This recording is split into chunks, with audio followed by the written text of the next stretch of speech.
Hallamshire Harrier, now Harrogate, Sebastian Coe. Paul Williams, the Welshman, the 19-year-old just outside him. Right on the outside, Simon Hugenworth of Canada, What first drew the you to Canadian champion in athletics, 85 and when did you and realise 86. you had the talent to compete at such a high level? I started running when I was 11 or 12, going through junior school and then what would be year 7, and Barry and Vale Harriers, which had been set up in the 1960s, and heard about it through my dad. And I started running there with mixed success. And then I suppose when I was 14 in 1981, I sort of what you might say a breakthrough. I won the Welsh under-15 championship. It was quite a surprise because I hadn't done anything like that before, but it's the first year I'd really trained. And then after that, after another good winter's training, I managed to win the British under-17 championship when I was only 16. So in my first year, it's a 2-year age group, and I won it in the first year and in the second year. And I realised then that I was pretty good at this, and it was worth working at. I had done rugby at a very basic level. I'd played rugby for the Vale of Glamorgan, which is quite good, but it excludes Cardiff schools, so it wasn't. It was quite a small area. But then I stopped doing that once I realised I was much better at athletics. What was the experience like representing Wales at the Commonwealth Games and the World Junior Championships? It was something that will obviously stay with me for a long time.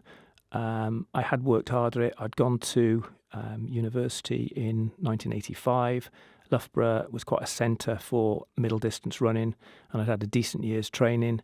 The Welsh team for the Commonwealth Games had been picked in May, and I hadn't been picked then. But I did then go. I had represented Britain before in 1984 and earlier in 1985. But to go to the first ever World Junior Championships was great. In 1985, I finished 4th in the European Junior Championships, and then was waiting for that. And I suppose rankings, I should have got a medal, but it just didn't turn out that on the day. But it was great, and it was something that I'd always be proud of. And when I got back from it was in Athens, when I got back from the World Junior Championships, I had a phone call saying, would you like to represent Wales at the Commonwealth Games? And of course I jumped at it. But on the other hand, it was a bit of an afterthought because I'd focused everything on the World Junior Championships, and then I'd got home and I just sort of slobbed around for a few days and just thought, well, what do I do now? And then the phone call came. So it was great, but my confidence wasn't high, as athletes often can be, very touchy and very superstitious, and I've missed training for a few days. But I went there and I had a great experience. And because Wales only had a couple of middle distance runners, whereas England and Scotland had really high caliber ones, it was just great experience. And but on the other hand, I realised how hard it would be to get to the very top level. And obviously, I by that time I was thinking about what I would do after university. But it was something that I will always be proud of, and great memories. So you've got the Welsh under-18s 800 record, and you've still retained that record 4 decades later. So how does that feel? It is. Again, it's great, and to see. I don't do it very often, but occasionally I might look at the list of records, and my name's still there, and I feel great. But on the other hand, I think after this length of time, it should be broken. It was. I set it in July 1984 when I was 17 in a couple of months, and that was actually the world's fastest 17-year-old in 1984, and that's something again. And I'm not saying it go to my head, but it did think, this is great. But I still had to work hard, and then it just realised how hard it was to stay at the top. But it was great experience, and hopefully it'll last a bit longer. But it should be broken really soon.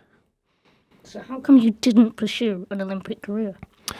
I found it very, very difficult. Once I started work, 'cause there's not enough money in the sport, and I'd done a teacher training course in Cardiff. I'd stopped running for a while, and then when I came to Macclesfield in the early 90s, I thought I'd start again. And I did get a good measure of success in 1 year. I actually did the fastest time I've ever done was in 1991, when it was at the end of my first year at King's, and I did 1:47.1 and thought, can I carry on with this? But I did for another couple of years, but sort of doing a job all day, doing training after school with kids, rugby on the weekends, and sort of I was living in Stockport, so going into Macclesfield, coming back to Stockport, driving into Manchester at Sale Harriers, it was just too much. And I had to go realise that I could still run for Wales and I could still run for Sale Harriers at a good level. But in the end, I thought, well, I've got to the level I think I can achieve. I still now, as long as the knee holds out, still can go running a couple of times a week, and that's enough for me. And I think I realised in my mid-20s that, yeah, I've had a good run, I've had a good go at it, but it would be very difficult. I'd have to start thinking about, would I move up to 1,500 metres? Would I even go higher in distance, which requires a lot more time running? And I just thought it was time to pack it in. So to be able to compete at the highest level of Lord Sebastian Coe and Steve Cram, what was your training regime like and your diet like? The diet was probably not as sophisticated as you might think. It was reasonably healthy. A lot of, obviously, carbohydrates, I suppose, protein, pretty well balanced, the odd bar of chocolate here and there, the odd fry up on a Sunday after a longish run. And it was really, sometimes it might be a couple of days a week there would be a 3-4 mile steady run in the morning and then quite an intensive track session. But the main thing I put success down to was some very good coaches in Wales, and then when I was based in Manchester, a man called Norman Poole, who was the national middle distance coach, and he put a lot of faith in 3 or 4 track sessions a week based on race pace. So, for example, if I wanted to do an 800 metre, if I was running for 800 metres, the session would be broken down into 4 times 200 with a very short recovery, and those 4 200s would add up to a little bit faster than my personal best at 800 metres. So it was about intensive, short sessions. They were no more than about 20 or 30 minutes when they got going, but it was just short, intense sessions. And that was really it, and a sensible diet and plenty of sleep, really. So you found the King's School in Macclesfield by chance on a road trip. What attracted you to King's and what prompted that career change? I was looking, I suppose if I'm honest at the time, I was... after Loughborough, had a bit of time off, a year out, and went back to South Wales and did, as I mentioned earlier, did my teaching training in Cardiff. And I was looking for jobs in Cardiff, and quite a few people I knew in Cardiff, and even my old school teachers in Barry said, look, there's not much going on here, you don't want to stay here. And having had that trip and been aware of Macclesfield and aware of the King's School, this job came up. I was told, don't worry, don't look for jobs before Christmas, but once it gets to January, that's when the jobs come out. And it just seemed ideal. It was a balance of PE with some history. And as the years have gone by, the balance has changed. And from the last 20 or 25 years of teaching, it was much more history with a little bit of games, where it was the reverse when I started. And I just thought this would be greater. I can still, because of school holidays, I can still keep in touch with people in South Wales. I can still get down there. And certainly in the early 90s, I did spend a lot of holiday time back in Wales, and it just seemed a great opportunity. And I asked, again, the friends who I knew from running in the area, and said, yeah, it's a great place, lovely area to live, and a cracking school. And that was it, really. So did you have any previous experience or qualifications in teaching beforehand?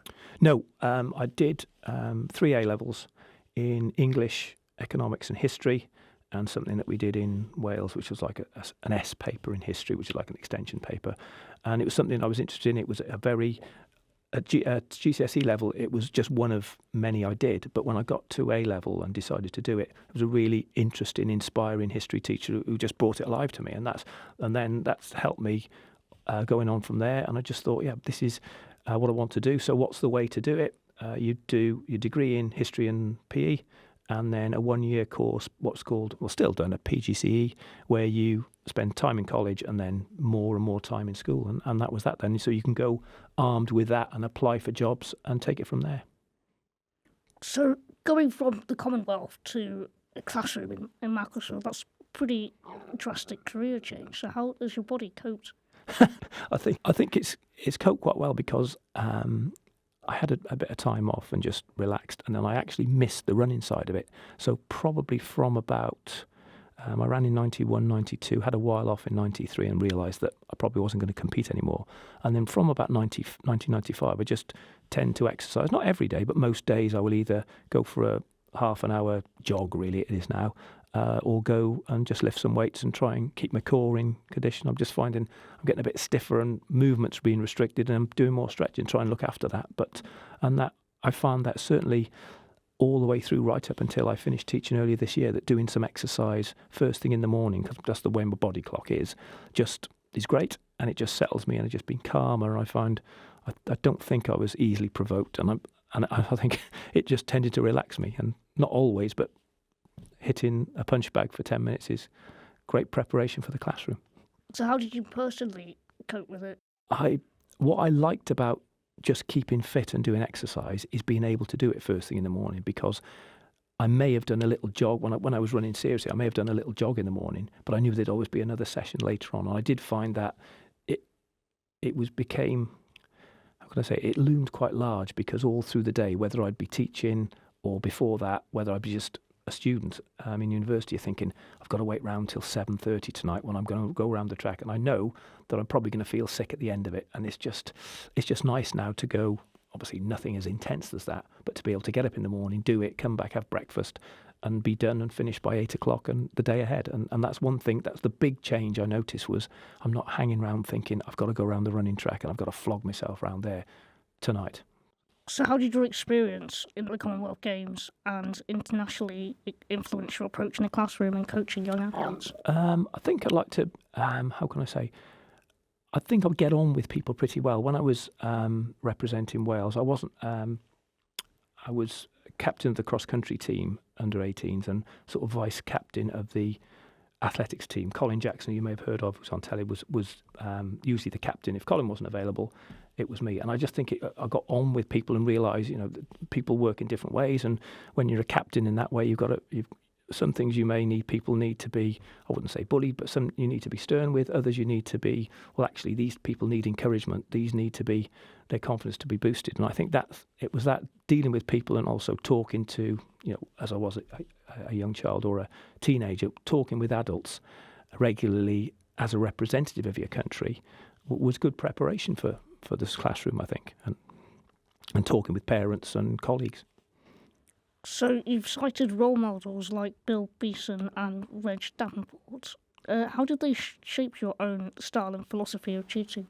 I think those and some of the others I've mentioned, when I started at the school and was aware how good it was, and these were friends. They're not just they're not just remote people. I'm still in touch with them now, and it's just you just look at these at the way they do it, and they're professional, but they care and they're meticulous about their preparation, and I said they care about doing a good job. And it was just looking at those people and stealing little ideas about how people manage the classroom. Some of the history teachers who I obviously taught with would give me ideas and just talking about particularly things if they're in the early years about little details about the First World War or Second World War, and just details that perhaps I could have found out for myself, but it was just nice to ask these and suggestions on how to make lessons interesting and how to conduct yourself, with integrity, really. So, as part of being a history teacher and being involved within King's Games, you've been on lots of school trips and tours, such as China, Russia. So, which one has left the biggest impression on you? I think China was great because it was an opportunity to go to a place we probably wouldn't go. These were guided tours. I was fortunate enough that going as a teacher, I would get a free place, but we paid for George and my wife to go, and it was just a great family holiday with some great people. Russia, again, seeing the contrast between what Moscow was like as this quite austere centre of power, and then St. Petersburg, which is just a much more westernised city, was great. And what will stick in my mind as well was the unfortunate case the second time I went to Russia was where one of the pupils lost their passport in Schiphol in Amsterdam.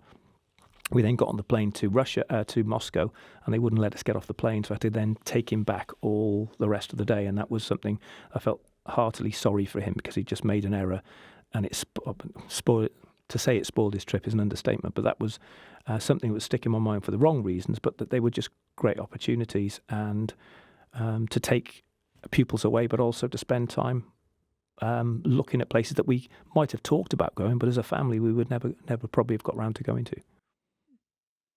So, looking back, what would you consider as your proudest achievement from your times at King's?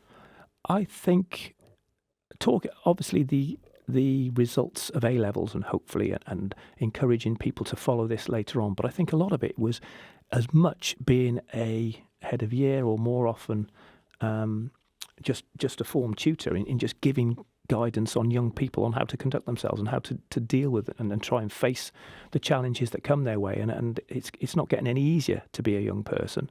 And if I can try and just give them advice about how to speak to people and how to be kind to people and be understanding, and then these people are intelligent enough to go out and find their way. It's just to give them some guidance, and when they make mistakes, which they will, is to say, okay, we'll give you another chance, but perhaps think about doing it this way. And preparation for life, as well as hopefully giving them, whether they study history in A-level or university, or they just do it at year 9 level, to give an interest in that subject that they may, even if they go off to be great scientists, will still have an interest in reading about the subject. So what message would you like to share with your former pupils as you leave behind such a long-standing legacy? I would love to keep in touch with them, find out, let me know how you're getting on. And on the whole, it's been a great time, and I've got very fond memories of working relationships with many, many pupils over the years, and it's great. And I hope in some small way I can help you live the best life you can. So looking forward to see yourself staying connected with sports or education at some point? I may do, I'm not sure about sport apart from myself. I mean, I've talked about helping out with the park run, and I've done that once or twice, but perhaps I should get into that a little bit more. I've been offered to do a bit of tutoring work at the local tutor college, and something that only came to me last week. I went to South Wales last week to catch up with my family and an old friend, and the old friend is quite excited because he's doing work as an extra. He lives in South Wales, so he's with the BBC studios in Bristol and Cardiff. He's getting quite into that, so I quite like the idea of perhaps doing that. That's something. But not sure really after that. Learning Welsh as well, but that's proving tricky. What will you miss most about day-to-day life at school? I will miss meeting and chatting with some of the staff. It would be wrong to say all of them. There's quite a few staff I will miss, and I'm endeavouring to keep in touch with them, which I hope to do. See some of them over half term. They don't want me texting them on a dark October morning saying, "What are you doing today?" because I know what they're doing. But and also, I will miss, I suppose, the overwhelming majority of pupils who were decent and wanted to learn and found what I had to say interesting. And I will miss that. I'll miss that. I won't miss the small minority who weren't like that. And I won't miss all the teachers, but I'll miss most of them. So, over the years, how have you balanced your passions of history and games? I suppose the balance, if you call it that, is gone more towards history. I found by the end in my first 8 or 10 years of teaching, where I was doing GCSE history and I was doing a lot of games, and I was finding the games a little bit repetitive, and it just happened to be at that time. I wasn't saying I was getting disillusioned with the career or disillusioned with the school, but then an opportunity arose as some of the older history teachers retired to take on more A-level, and the first thing I did take on, after a little bit of A-level PE, which didn't last long, I get given the opportunity to choose what would I like to teach at A-level, because there's such a range in the syllabus. And I chose the struggle for black equality from 1940 to 1968 then. And I know we did that as a coursework option. But when I was teaching it, and I found that really rewarding. And I suppose if I can get into tutoring and coursework with that in mind, that would be something I'd like to keep my hand in. Some of the things, like I won't be sad to see the back of Stalin or a Hitler and such things, but I do miss the struggle for black equality. And if I can bring that into something, if I'm still tutoring or even doing some coursework consultancy, that's what I'd like to stick at, really. No. So throughout your athletic career and your time as a teacher, is there any particular race or moment that has stood out?